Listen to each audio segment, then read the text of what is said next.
Hi guys, welcome to curious channel. இந்தியர்களால என்னைக்குமே மறக்க முடியாத ஒரு மிகப்பெரிய போர் அப்படின்னா இந்த கார்கில் போர் அப்படிங்கிறது தான். உலகத்துல ஏகப்பட்ட போர் நடக்குது, உலகத்துல ஏகப்பட்ட விஷயங்கள் நடந்துட்டு இருக்குது. ஆனா இந்தியாவில பாத்தீங்க அப்படின்னா இது வரைக்குமே ஹிஸ்டரின்னு எடுத்து பார்க்கும்போது எவ்வளவோ போர்கள் நடந்திருக்கு, எவ்வளவு பிரச்சனைகள் நடந்திருக்கு, எவ்வளவு ஹிஸ்டரியில இந்தியாவில் நடந்த இன்சிடென்ட்ஸ் இருக்குது. ஆனா இன்னைக்கு வரைக்குமே யாராலுமே மறக்க முடியாத ஒரு மிகப்பெரிய ஒரு நிகழ்வு அப்படின்னா இந்த கார்கில் போர் அப்படிங்கிறது தான். கார்கில் போரை பத்தி நம்ம எல்லாத்துக்குமே ஒரு அவேர்னஸ் இருக்கும். இது அப்படி நடந்தது, இப்படி நடந்தது, அதை பத்தி ஹிஸ்டரி நம்ம நிறைய இடத்துல படிச்சிருப்போம். நீங்க படிச்சிருப்பீங்க. ஆனா கார்கில் போர்ல ஏகப்பட்ட ரகசியங்கள் இருந்துட்டு இருக்குது. இந்த போர் உருவாகிறதுக்கு என்ன காரணம், இந்த போர்ல என்னென்ன விஷயங்கள்லாம் இருக்கு, நீங்க இதுவரை தெரிஞ்சுக்காத பல விஷயங்கள் தான் இந்த வீடியோல பார்க்க போறோம். கடைசி ஸ்கிப் பண்ணாம வாட்ச் பண்ணுங்க. இந்த கார்கில் போர் முதல்ல எதனால உருவானது, இந்த கார்கில் அப்படிங்கிற போருக்கான அர்த்தம் என்ன, கார்கில் அப்படிங்கிறது ஏன் பேர் வந்தது அப்படின்னா இன்னைக்கு பாத்தீங்க அப்படின்னா இந்தியாவுடைய அதாவது ஹையஸ்ட் பார்டர் பாத்தீங்க அப்படின்னா ஜம்மு அண்ட் காஷ்மீர் தான் நம்ம சொல்லுவோம். இந்த ஜம்மு அண்ட் காஷ்மீர்ல பாத்தீங்க அப்படின்னா கார்கில் அப்படின்னு சொல்லப்படக்கூடிய ஒரு இடம் இருக்குது காஷ்மீர் பகுதியில. இந்த கார்கில்ல பாத்தீங்க அப்படின்னா அதாவது பாகிஸ்தானி இன்ஃபில்ட்ரன்ஸ் அப்படின்னு சொல்லப்படக்கூடியது. அதாவது பாகிஸ்தானி இன்ஃபில்ட்ரன்ஸ் அப்படின்னா அதாவது பாகிஸ்தான்ல இருந்து அதாவது வெளியில இருந்து ஊடுருவாங்கல்ல, சோ அந்த மாதிரி வெளிநாட்டுல இருந்து வந்த தீவிரவாதிகள்னால இந்தியாவில ஊடுருவி அந்த இடத்தை ஆக்கிரமிப்பு பண்றதுக்காக அவங்க ஒரு தாக்குதல் நடத்துறாங்க. இதுல இருந்தா இந்த போர் ஆரம்பிக்குது அப்படின்னு சொல்லப்படுது. இந்த தாக்குதல் நடத்துனது எதுக்காக அப்படின்னா இதுக்கு முன்னாடியே ஒரு மிகப்பெரிய ஹிஸ்டரி இருக்கு, அதை நம்ம தெரிஞ்சுக்கணும். பிரிட்டிஷ் பாத்தீங்க அப்படின்னா இந்தியாவுக்கு சுதந்திரம் கொடுத்ததுக்கு அப்புறம் இந்தியாவை மட்டும் இல்ல பாகிஸ்தான் ரீஜனுமே பிரிட்டிஷ் கண்ட்ரோல் பண்ணிட்டு இருந்தது. 1947ல சுதந்திரம் கொடுத்ததுக்கு அப்புறமேட்டு என்ன நடந்துச்சு அப்படின்னு பாத்தீங்கன்னா இந்தியாவுல பாத்தீங்க அப்படின்னா முக்காவாசி பேர் எல்லாமே ஹிந்துஸ் தான். பாகிஸ்தான் சைடு முஸ்லிம்ஸ் இருந்தாங்க. முஸ்லிம்ஸ் எல்லாமே அவங்களுக்குன்னு ஒரு கண்ட்ரி வேணும் அப்படிங்கறதுனாலே பாகிஸ்தானுக்கு பிரிஞ்சு போயிட்டாங்க. இந்த காஷ்மீர்ல உள்ள கார்கில் அப்படிங்கிற இடத்துல அதாவது லடாக் கார்கில் இந்த பகுதி தான் பாத்தீங்க அப்படின்னா இந்த காஷ்மீர்ல உள்ள இந்த இந்தியாவையும் பாகிஸ்தானையும் பிரிக்கக்கூடிய ஒரு மிகப்பெரிய பார்டரா இருக்குது. இதுக்கு நடுவுல என்ன பிரச்சனை அப்படின்னா அதாவது 1947ல பிரிட்டிஷ் பாத்தீங்க அப்படின்னா சுதந்திரம் கொடுத்ததுக்கு அப்புறம் இந்த பகுதி பாத்தீங்க அப்படின்னா இந்தியா பாகிஸ்தான் அப்படிங்கிறது ரெண்டு நாடா பிரியுது. பாகிஸ்தான்ல முஸ்லிம்ஸ் முக்காவாசி பேர் எங்களுக்குன்னு ஒரு நாடு வேணும்னு தனியா போயிட்டாங்க. சோ அப்படி போகும்போது இங்க என்ன பிரச்சனை அப்படின்னா இந்தியா முழுக்க முழுக்க ஹிந்துஸ் தான் இருந்தாங்க. சோ அப்படி இருக்கும்போது இந்த காஷ்மீர் பகுதியில பாத்தீங்க அப்படின்னா ஏகப்பட்ட முஸ்லிம்ஸும் இருந்திருக்காங்க. பட் ஆனா அந்த இடம் ரொம்ப காலமா ஒரு ஹிந்து மன்னரால் ஆட்சி செய்யப்பட்டு வந்துட்டு இருந்தது. அதுக்கப்புறமேட்டு அங்க பாதி பேர் ஹிந்துஸும் இருந்திருக்காங்க. சோ இப்படி இருக்கும்போது பட் ஆனா மெஜாரிட்டி ஆஃப் த பாப்புலேஷன் அதிக பேர் இருந்தது முஸ்லிம்ஸ் அப்படிங்கறதுனால இது பாகிஸ்தானோட போகணும் அப்படிங்கிற ஒரு மிகப்பெரிய பிரச்சனை பட் ஆனா பிரிச்சு கொடுத்தப்போ பாத்தீங்க அப்படின்னா இந்த காஷ்மீர் பகுதி எல்லாமே இந்தியாவுக்கு தான் அப்படின்ட்டு பிரிட்டிஷ் பிரிச்சு கொடுத்தப்போ அந்த இடத்துல பார்டர் போட்டு பிரிச்சு கொடுத்திருக்காங்க. பட் ஆனா இது காலப்போக்கில் ஒரு மிகப்பெரிய பிரச்சனை ஆயிடுச்சு. இந்த இடத்துல முக்காவாசி பேர் முஸ்லிம்ஸ் தானே இருக்கிறாங்க, இந்த இடம் பாகிஸ்தானுக்கு தான் சொந்தம் அப்படின்ட்டு பாகிஸ்தான்காரங்க உறவு கொண்டாட ஆரம்பிச்சிட்டாங்க. ஆனா இந்தியர்கள் இது இந்தியாவை பூர்வீகமா கொடுத்த இடம். இது பாத்தீங்கன்னா பிரிட்டிஷர்ஸ் தான் இந்தியாவுக்கு எழுதி கொடுத்திருக்காங்க. இது நாங்க எப்படி உங்களுக்கு கொடுக்க முடியும் அப்படின்ட்டு ஏகப்பட்ட பிரச்சனைகள் வந்துகிட்டு இருந்தது. இது பாகிஸ்தானுக்கா இல்ல இந்தியாக்கான். பட் ஆனா இந்த காஷ்மீர் பார்டர்ல பாத்தீங்கன்னா ஒரு ஸ்பெசிபிக்கான ஒரு பிரிவு இருக்குது. கரெக்டா பாகிஸ்தானை இந்தியாவை பிரிக்கக்கூடிய ஒரு லைன் ஆஃப் பார்டர்ல பாத்தீங்கன்னா அந்த சைடு உள்ள பகுதியை பாகிஸ்தான் ஆக்குபைட் காஷ்மீர் அப்படின்ட்டு ஒரு பகுதியும் இந்த சைடு காஷ்மீர்லயே ரெண்டா பிரிச்சிருக்காங்க. சோ அப்படி இந்தியா சைடு உள்ளத இந்தியா ஆக்குபைட் காஷ்மீர் அப்படின்னு சொல்லிட்டு ரெண்டு பகுதியா இருக்குது. இந்த இடத்துல தான் இந்தியாவை பாகிஸ்தானை பிரிக்கக்கூடிய ஒரு மிகப்பெரிய பார்டரே இருக்குது. இங்கதான் பெரிய பிரச்சனை என்ன அப்படின்னா அதாவது காஷ்மீர்ல மெஜாரிட்டி ஆஃப் த இடத்தை பாகிஸ்தான் தான் கேப்சர் பண்ணணும் அப்படின்ட்டு அவங்க சொல்றாங்க.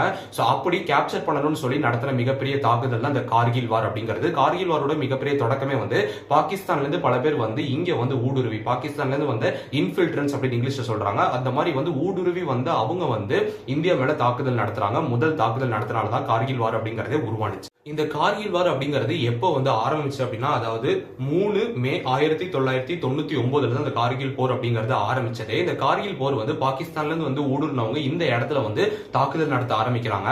தாக்குதல் நடத்த ஆரம்பிச்சதுக்கு அப்புறமேட்டு பாத்தீங்க அப்படின்னா ஏகப்பட்ட சோல்ஜர்ஸ் இதுல இறந்து போறாங்க. சோ இப்படி தாக்குதல் ஆரம்பிச்சதுக்கு அப்புறமேட்டு இது ஒரு திடீர் தாக்குதலா எதிர்பாராத ஒரு தாக்குதலா இருந்ததுனாலே இந்தியாவுக்கு அது மிகப்பெரிய ஒரு அதிர்ச்சியா இருந்தது. அதுக்கப்புறமேட்டு இந்த போர் எவ்வளவு நாள் நடந்திருக்கு அப்படின்னா அதாவது கிட்டத்தட்ட 3 மாசம் நடந்திருக்கு. மே மாசம் ஆரம்பிச்ச போர் ஜூலை 26 1999 அப்பதான் முடிஞ்சிருக்கு. இந்த போருடைய இந்த கார்கில் போர் அப்படிங்கிறது நடக்க ஆரம்பிச்சதுக்கு அப்புறம் இந்த போர்களுக்கு இந்திய சோல்ஜர்ஸ்க்கு ஒரு மிகப்பெரிய லீடரா கேப்டன் விக்ரம் பத்ரா அப்படிங்கறவர் தான் இருந்திருக்காரு அப்படின்னு சொல்லப்படுது. அது மட்டும் இல்லாம இந்த கார்கில் போர்ல ஏகப்பட்ட இந்தியன் சோல்ஜர்ஸ் இன்வால்வ் இருக்காங்க. அதுல முக்கியமான பேரை என்ன சொல்றாங்கன்னா கேப்டன் விக்ரம் பத்ரா அப்படிங்கிற மட்டும் இல்லாம கிரனடியர் யோகேந்திர சிங் யாதவ், கேப்டன் மனோஜ்குமார் பாண்டே, மேஜர் ராஜேஷ் அதிகாரி அப்படின்னு சொல்லப்படக்கூடிய ஏகப்பட்ட பேர் இதுல இன்வால்வ் இருக்காங்க. ஏகப்பட்ட சோல்ஜர்ஸ் இருக்காங்க. அவங்களுடைய பேரை வச்சா ஏகப்பட்டது போகும். ஏன் அப்படின்னா இந்த போர்ல கிட்டத்தட்ட 30,000 இந்தியன் சோல்ஜர்ஸ் இன்வால்வ் ஆகியிருக்காங்க. அவ்வளவு பெரிய ஒரு மிகப்பெரிய போரா இருந்திருக்கு. இந்த போர் உலகமே பேசப்படுறதுக்கு மிகப்பெரிய காரணம் என்ன அப்படின்னா முதல்ல இந்த போருடைய தலைமை யாரால நடத்தப்பட்டது நடத்தப்படுது அப்படின்னு நம்ம வந்து தெரிஞ்சுக்கணும். அது வந்து யாரால நடத்தப்பட்டுச்சு பாத்தீங்க அப்படின்னா, அதாவது மெயின் லீடர்ஸா வந்து KL நாராயணன், அத்தல் பிஹாரி வாஜ்பாய் அப்படிங்கிறோட தலைமையில தான் இந்த போரை வந்து நடந்திருக்கு. அதுக்கப்புறமேட்டு வேத் பிரகாஷ் மாலிக் அப்படிங்கிறனாலையும் அனில் யஷ்வந்த் திப்னிஸ் இவங்களால வந்து இந்தியாவில இருந்த அந்த காலகட்டத்தில் 1990ல இருந்த லீடர்ஸ் இவங்களுடைய தலைமையில தான் இந்த போர் வந்து நடத்தப்படுது, இனிஷியேட் பண்ணப்படுது அப்படின்னு சொல்லப்படுது. இப்படிதான் இந்த போர் நடந்தது. இன்னைக்கு உலகமே திரும்பி பார்க்குற அளவுக்கு இந்த போர்ல என்ன விஷயம் அப்படின்னா, இந்த லடாக் ரீஜன் ஃபுல்லா வந்து மலைகளால சொல்லப்பட்டது. சோ அப்படி பாகிஸ்தான் வந்து எப்படி இந்தியர்களை தாக்குனாங்க அப்படின்னா, அதாவது மலைகள் அப்படின்னாலே மிக உயர்ந்த இடத்துல இருக்கும், பனிகள் ஜாஸ்தியா இருக்கும். சோ அப்படி உயரமான இடங்களை இந்த பாகிஸ்தான்காரங்க வந்து ஆக்கிரமிச்சிட்டதுக்கு அப்புறம் இந்தியர்கள் வந்து அப்ரோச் பண்ண போகணும், அந்த லைனை வந்து பிடிக்கணும், அவங்களுடைய கண்ட்ரோல்ல எடுக்கணும் அப்படின்னா மலையை சுத்தி உள்ள சோல்ஜர்ஸ் வந்து அந்த இடத்துல இருந்து அவங்க வந்து கிளீன் பண்ணணும், அந்த இடத்துல இருந்து அவங்க வந்து ஷூட் பண்ணணும். பட் ஆனா அப்படி போகும்போது ஹையஸ்ட் பாயிண்ட்ல பாகிஸ்தானி சோல்ஜர்ஸ் இருக்கும்போது அவங்களை அப்ரோச் பண்ண போகக்கூடிய இந்தியன் சோல்ஜர்ஸ் போகும்போது அப்ப மேல இருந்து வந்து பாத்தீங்க அப்படின்னா ஷூட் பண்ணும்போது ஈஸியா டேமேஜ் ஆக தான் செய்யும். ஃபார் எக்ஸாம்பிள் ஒரு ஹையஸ்டான ஒரு பாயிண்ட் இருக்கு, மேல இருந்து ஒருத்தர் கீழே வரவர் வந்து ஈஸியா தாக்குறது ஈஸியா, இல்ல கீழ இருந்து ஒருத்தர் மேல தாக்குறது ஈஸியா, மேல இருந்து கீழே வரவங்களை ஈஸியா நம்ம வந்து ஸ்பாட்டும் பண்ணிடலாம், தாக்குறது ரொம்ப ஈஸி. சோ அப்படிதான் இந்தியன் சோல்ஜர்ஸ்க்கு அந்த இடத்த வந்து அப்ரோச் பண்றதோ கண்ட்ரோல் எடுக்கிறதோ ரொம்ப கஷ்டமான ஒரு விஷயமா இருக்குது. இதனாலதான் உலகம் வந்து திரும்பி பார்த்துச்சு இவ்வளவு பெரிய ஒரு போர் வந்து. அது மட்டும் இல்லாம உலகத்திலேயே ஹை ஆல்டிடியூட்ல உயரமான இடத்துல நடந்த போர் அப்படின்னா கார்கில் போர் தான் சொல்லணும். சோ அதனாலதான் இது உலகமே திரும்பி பார்க்கக்கூடிய இவ்வளவு பெரிய போரா இருக்குது. இந்த போரோடைய முக்கிய குறிக்கோள் என்ன அப்படின்னா, இண்டிபெண்டன்ட் காஷ்மீரி இன்சர்ஜென்ட்ஸ் அப்படிங்கறதா. அதாவது காஷ்மீர்ல இருந்த முஸ்லிம்ஸ் வந்து அவங்க வந்து இண்டிபெண்டன்டா எங்களுக்கும் சுதந்திரமா இந்த இடம் வந்து வேணும், நாங்க வந்து இந்தியாவில இருந்து பிரிஞ்சு போனோம் அப்படிங்கிற ஒரு மிகப்பெரிய விஷயத்தினால்தான் இந்த போர் வந்து நடந்தது அப்படின்னு சொல்லப்படுது. அதுக்கப்புறமேட்டு பாத்தீங்க அப்படின்னா, இது வந்து பாகிஸ்தானி ஜெனரலா வந்து அஷ்ரப் ரஷீத் அப்படிங்கறதுனாலதான் வந்து பாகிஸ்தான் படையினர் வந்து இந்த இடத்துல தாக்குதல் நடத்தினாலும் சொல்லப்படுது. சோ இப்படிதான் வந்து ரெண்டு தரப்பினருக்கும் வந்து தாக்குதல் நடந்தது. இப்படி நடக்கும்போது பாத்தீங்க அப்படின்னா, இந்த கார்கில்ல இருக்கக்கூடிய இந்த லடாக் ரீஜன் வந்து ஏன் வந்து அவ்வளவு பயங்கரமான போர்னு சொல்லப்படுது அப்படின்னா, இங்க இருக்கக்கூடிய டிகிரி தான் கிட்டத்தட்ட -48 டிகிரி. -48 டிகிரி நினைச்சு பாருங்க, உறைஞ்சு போற அளவுக்கு ஒரு குளிரா இருக்கும். அப்படி ஒரு இடத்துல எதிரி எந்த இடத்துல இருந்து தாக்குவான், நம்ம எப்படி போக்கஸ்டா இருக்கணும், எங்க இருந்து தாக்குனா நம்ம எப்படி பதில் தாக்குதல் நடத்துறது, சோ அந்த இடத்துல முதல்ல சர்வைவ் ஆகணும், சாப்பாடு வேணும். சோ இவ்வளவு விஷயங்களை தாண்டி அந்த இடத்துல கிட்டத்தட்ட 30,000 சோல்ஜர்ஸ் வந்து அந்த இடத்துல வந்து போர் புரிஞ்சிருக்காங்க அப்படின்னா அது எவ்வளவு பெரிய விஷயம் நினைச்சு பாருங்க. இன்னைக்கு சாதாரணமா மழை பெஞ்சு குளிர் வந்தாலும் நம்மளால தாங்க முடியல. பட் ஆனா அப்படி ஒரு இடத்துல அவங்க அப்படி தாக்குதல் நடத்தி இந்தியா வந்து காப்பாத்திருக்காங்க அப்படின்னா அது எவ்வளவு பெரிய விஷயமா இருக்கும். அது மட்டும் இல்லாம பாத்தீங்க அப்படின்னா இந்த போர்ல வந்து ஏகப்பட்ட ரகசியங்கள் இருக்குது. இப்படி போர் நடக்கும்போது பாத்தீங்க அப்படின்னா, நம்மளுடைய இந்தியன் சோல்ஜர்ஸ் 5 இந்தியன் சோல்ஜர்ஸ் வந்து அந்த பாகிஸ்தானிக்காரங்க வந்து பிடிச்சதுக்கு அப்புறம் அவங்கள வந்து கொடூரமா கொலை செஞ்சிருக்காங்க அப்படின்னு சொல்லப்படுது. இது ஒரு மிகப்பெரிய இழப்பா இந்தியர்களுக்கு இன்னைக்கு வரைக்கும் பார்த்துட்டு இருக்காங்க. அப்படி அப்ரோச் பண்ணி போகக்கூடிய அந்த சமயத்துல கிட்டத்தட்ட இந்தியாவில் இருக்கக்கூடிய 5 மெயின் சோல்ஜர்ஸ் அவங்க பிடிச்சி ஈவியர்க்கமே இல்லாம ரொம்ப கொடூரமா வந்து கொலை செஞ்சிருக்காங்க. அதுக்கப்புறமேட்டு பாத்தீங்க அப்படின்னா, பாகிஸ்தான் ஆர்மி வந்து இந்தியன் அம்யூனிஷன் அப்படின்னு சொல்லப்படக்கூடியதை பயங்கரமா டேமேஜ் பண்றாங்க. அதாவது இந்தியாவில் இருக்கக்கூடிய நம்மளுடைய அந்த சோல்ஜர்ஸ் இருக்கக்கூடிய அந்த ரேஞ்சை வந்து பாகிஸ்தான்காரங்க பயங்கரமா வந்து டேமேஜ் பண்றாங்க. சோ இது இந்தியாவுக்கு ஒரு மிகப்பெரிய வந்து மிகப்பெரிய ஒரு பின்னடைவா இருந்தது போர்ல பாத்தீங்க அப்படின்னா. அதுக்கப்புறமேட்டு இந்தியா தான் தந்திரமா செயல்பட்டு என்ன பண்றாங்க அப்படின்னா, இவங்க வந்து ஹையஸ்ட் ரேஞ்சில் இருக்கிறாங்க. ஹையஸ்ட் ரேஞ்சில் உள்ளவங்களை கீழ இருந்து அப்ரோச் பண்ணி தாக்குறது ரொம்ப கஷ்டம்ங்கிறதுனாலதான் இங்க வந்து இந்தியன் ஏர்போர்ஸ் வந்து யூஸ் பண்றாங்க. இந்தியன் ஏர்போர்ஸ் மூலமா கிட்டத்தட்ட வார் பிளேன்ஸ் யூஸ் பண்ணி மேல இருந்து தாக்கப்படக்கூடிய ஹை ஆல்டிடியூட்ல இருந்து உயரத்திலிருந்து தாக்கக்கூடிய சோல்ஜர்ஸ் வந்து இந்தியா வந்து வீழ்த்தினது அப்படின்னு சொல்லப்படுது. இப்படி தாக்குதல் நடத்தும் போது என்ன விமானம் வந்து பயன்படுத்திருக்காங்க அப்படின்னா, அதாவது ஹெலிகாப்டர்ஸ் யூஸ் பண்ணி தான் இந்தியா வந்து தாக்குதல் நடத்திருக்காங்க அப்படின்னு சொல்லப்படுது. சோ அப்படி MI-17 அப்படின்னு சொல்லப்படக்கூடிய ஒரு மீடியம் ஹெலிகாப்டரையும் அதுக்கப்புறமேட்டு MI-8 அப்படின்னு சொல்லப்படக்கூடிய இன்னொரு ஹெலிகாப்டர் யூஸ் பண்ணி தான் தாக்குதல் நடத்திருக்காங்க. இந்தியன் சோல்ஜர்ஸ்க்கு தேவையான அந்த வெப்பன்ஸா இருக்கட்டும், அந்த அம்யூனிஷன் அப்படிங்கிறது வெப்பன்ஸ் அப்படின்னு சொல்லுவாங்க, அதை வந்து இந்தியா வந்து சப்ளை பண்ணிருக்கு அப்படிங்கிறது கூட சொல்லப்படுது. அதுக்கப்புறமேட்டு சீட்டா அப்படின்னு சொல்லப்படக்கூடிய ஒரு ஹெலிகாப்டர் இந்த போர்ல பயன்படுத்தப்பட்டிருக்கு. அதுக்கப்புறமேட்டு சேட்டாக் அப்படின்னு சொல்லப்படக்கூடிய இன்னொரு ஹெலிகாப்டர் இந்த போர்ல பயன்படுத்தப்பட்டிருக்கு. சோ இத்தனை வகையான இந்த வந்து ஏர்போர்ஸ் வந்து இவ்வளவு விதமான ஹெலிகாப்டர்ஸ் யூஸ் பண்ணி தான் இந்தியன் சோல்ஜர்ஸ்க்கு எல்லா விதமான விஷயங்களையும் ப்ரொவைட் பண்ணி போர்ட்ல வந்து சக்சஸ் ஆனதுக்கு மிகப்பெரிய காரணம் அப்படிங்கிறது கூட சொல்லப்படுது. அதுக்கப்புறமேட்டு இப்படி பாகிஸ்தான்காரங்க மேல தாக்குதல் நடத்துறதுக்கு ஏகப்பட்ட மிசைல்ஸ் வந்து இந்தியா வந்து இந்தியன் ஏர்போர்ஸ் வந்து யூஸ் பண்ணிருக்கு. அது என்னென்ன மிசைல்ஸ் யூஸ் பண்ணிருக்காங்க அப்படின்னா, அதாவது R-60 AA-8 அஃபிட் அப்படின்னு சொல்லப்படக்கூடிய ஒரு மிசைலும், அது மட்டும் இல்லாம R-73 AA-11 ஆர்கர் அப்படின்னு சொல்லப்படக்கூடிய இந்த மிசைல்ஸ், இதெல்லாம் வந்து ஒரு டைப்ஸ் ஆஃப் மிசைல்ஸ் அப்படின்னு சொல்லப்படுது. இந்த மிசைல்ஸை வச்சு தான் பாகிஸ்தான்காரங்க வந்து ஏர்போர்ஸ் மூலமா இந்தியன் ஏர்போர்ஸ் வந்து தாக்குதல் நடத்திருக்கு அப்படிங்கிறது கூட சொல்லப்படுது. இது மட்டும் இல்லாம பாத்தீங்க அப்படின்னா KH-29 KH-59 அப்படின்னு சொல்லப்படக்கூடிய இன்னொரு ரக மிசைல்ஸ் கூட இந்த போர்ல வந்து பயன்படுத்தப்பட்டிருக்கு. இதுவும் ஒரு முக்கிய காரணம் நம்ம வந்து சக்சஸ் ஆனது அப்படிங்கிறது கூட சொல்லப்படுது. சோ இப்படி இந்த போர்ல ஏகப்பட்ட விஷயங்கள் நடந்திருந்தாலும் இந்த போர்ல இறந்தவங்களுடைய எண்ணிக்கை அப்படிங்கிறது ஒரு முக்கியமான ஒரு விஷயமா இருக்குது. சோ அந்த ஒரு விஷயம் தான் பாத்தீங்க அப்படின்னா இன்னைக்கு இந்தியர்கள் மத்தியில ரொம்ப ரொம்ப எல்லாருமே கொண்டாடப்படக்கூடிய ஒரு முக்கியமான விஷயமா இருக்குது. அதே நேரத்துல துக்கமான விஷயமா இருக்குது. இது ஏன் அப்படின்னா ஏகப்பட்ட பேர் உயிரை கொடுத்து இந்த போர்ல வந்து ஜெயிச்சிருக்காங்க. இந்தியா வந்து வெற்றி பெற வச்சிருக்காங்க இந்த போர்ல. அப்படி எத்தனை பேர் இறந்து போயிருக்காங்க அப்படின்னா அதாவது இந்தியா சைடு கிட்டத்தட்ட 527 சோல்ஜர்ஸ் வந்து இந்த போர்ல வந்து வீரமரணம் அடைஞ்சிருக்காங்க அப்படின்னு சொல்லப்படுது. அதே சமயம் பாகிஸ்தான் சைடு பாத்தீங்க அப்படின்னா கிட்டத்தட்ட 2700ல இருந்து 4000 சோல்ஜர்ஸ் வந்து இறந்து போயிருக்கலாம் அப்படிங்கிறது கூட சொல்லப்படுது. சோ அப்படி அந்த சைடு தான் மெஜாரிட்டி அப்படிங்கறதுனால பாகிஸ்தானி சோல்ஜர்ஸ் அந்த இடத்துல இருந்து நம்ம வந்து டேக் டவுன் பண்ணதுனால நம்மளுடைய சக்சஸ்க்கு ஒரு மிகப்பெரிய காரணம் அப்படின்னு சொல்லப்படுது. சோ 527 மரணத்தினால தான் இன்னைக்கு வந்து நம்ம வந்து இந்த காஷ்மீர்ல இருக்கக்கூடிய பகுதி மக்கள் வந்து அப்பையில இருந்து இப்போ வரைக்கும் இன்னைக்கு வந்து சுதந்திரமா நிம்மதியா இருக்கிறாங்க அப்படிங்கிறது கூட சொல்லப்படுது.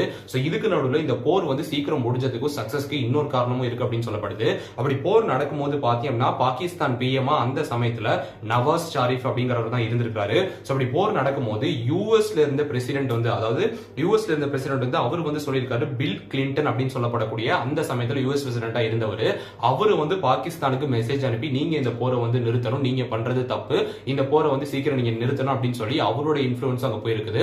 சோ இந்த மாதிரி உலகத்துல இருந்த பல பேர் வந்து இந்தியாவுக்கு சப்போர்ட் பண்ணதுனாலையும் தான் இந்த போர்ல வந்து நம்ம வெற்றி பெறதுக்கு இன்னொரு முக்கியமான காரணம் அப்படிங்கிறது கூட சொல்லப்படுது. சோ இப்படி போர் நடந்ததுக்கு அப்புறமேட்டு பாத்தீங்கன்னா இந்த போர்ல நம்ம வந்து எப்படி வெற்றி பெற்றோம் அப்படின்னா அதாவது கடைசி நாள போர்ல வந்து வெற்றி பெற்ற அன்னைக்கு கடைசி நாள் பாத்தீங்கன்னா கிட்டத்தட்ட 12 மணி நேரம் இந்தியன் சோல்ஜர்ஸ் வந்து இந்த போர் புரிஞ்சிருக்காங்க. 12 மணி நேரம் போராட்டத்துக்கு அப்புறமேட்டு தான் கடைசியில நம்ம வந்து வெற்றி பெற்றிருக்கோம். இந்த 12 மணி நேரம் சொல்லக்கூடாது 3 மாசம். பட் ஆனா கடைசியா வெற்றி பெற்ற அந்த நாள் வந்து அன்னைக்கு வந்து 12 மணி நேரம் சோல்ஜர்ஸ் வந்து போராடி இருக்காங்க. அப்படி பாத்தீங்க அப்படின்னா அந்த இடத்துல எந்த ரேஞ்சை வந்து ஆக்குபை பண்ணிருக்காங்க அப்படின்னா இந்த கார்கில் அப்படிங்கிற இடத்துல பாத்தீங்க அப்படின்னா டைகர் ஹில் அப்படின்னு சொல்லப்படக்கூடிய ஒரு பகுதி இருக்குது. இந்த பகுதியில தான் வந்து பாத்தீங்க அப்படின்னா ஏகப்பட்ட பாகிஸ்தானி சோல்ஜர்ஸ் வந்து இந்தியா வந்து தாக்குதல் நடத்திருக்காங்க.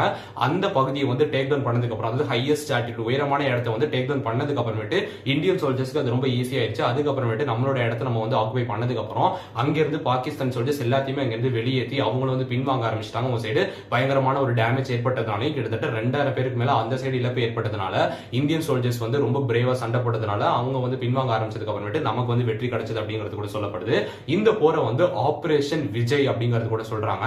இது என்ன ஆபரேஷன் விஜய் அப்படின்னா போருக்கு இந்த போர் என்னைக்கு ஆரம்பிச்சதோ எப்போ வந்து இந்தியன் கவர்மெண்ட் இந்த போருக்கான எல்லா விதமான பிளான்ஸ் வந்து போட ஆரம்பிச்சது இதுக்கு வந்து ஆபரேஷன் விஜய் அப்படின்னு சீக்கிரட்டா பேர் வச்சிருக்காங்க.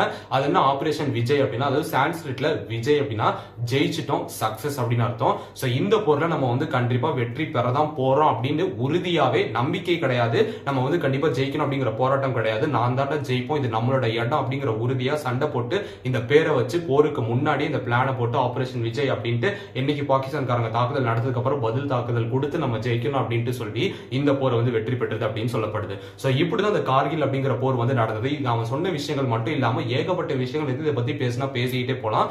பட் ஆனா முக்கியமான விஷயங்களே அந்த போர்ல நடந்த ரகசியமான விஷயங்கள் தான் இந்த வீடியோல நம்ம வந்து ஷேர் பண்ணிருக்கோம். சோ இந்த கார்கில் போர் அப்படிங்கிறது இந்திய ராணுவ படையினர் எல்லாருமே வந்து கஷ்டப்பட்டு அவங்களோட உயிரை கொடுத்து போராடி இன்னைக்கு வந்து இவ்வளவு பெரிய விஷயத்தை வந்து செஞ்சிருக்காங்க. பட் ஆனா இன்னைக்கு கூட பாத்தீங்கன்னா இந்த பார்டர் அப்படிங்கிறது என்ன நடந்திருக்கு அப்படின்னா ரெண்டா பிரிஞ்சிருக்கு. காஷ்மீர்ல இருக்கக்கூடிய இந்த இந்தியா பகுதியையும் பாகிஸ்தான் பகுதியை பிரிக்கக்கூடிய அந்த பார்டர்ல பாத்தீங்க அப்படின்னா 2 வித பிரிவு இருக்கு. ஒன்னு வந்து பிஓசி இன்னொன்னு வந்து ஐஓசி. அது என்ன பிஓசி ஐஓசி அப்படின்னா பாகிஸ்தான் ஆக்குபைட் காஷ்மீர் அப்படின்ட்டு ஒரு பகுதியும் இந்தியா ஆக்குபைட் காஷ்மீர் அப்படின்ட்டு இன்னொரு பகுதியும் காஷ்மீரே வந்து ரெண்டா பிரிச்சிருக்காங்க.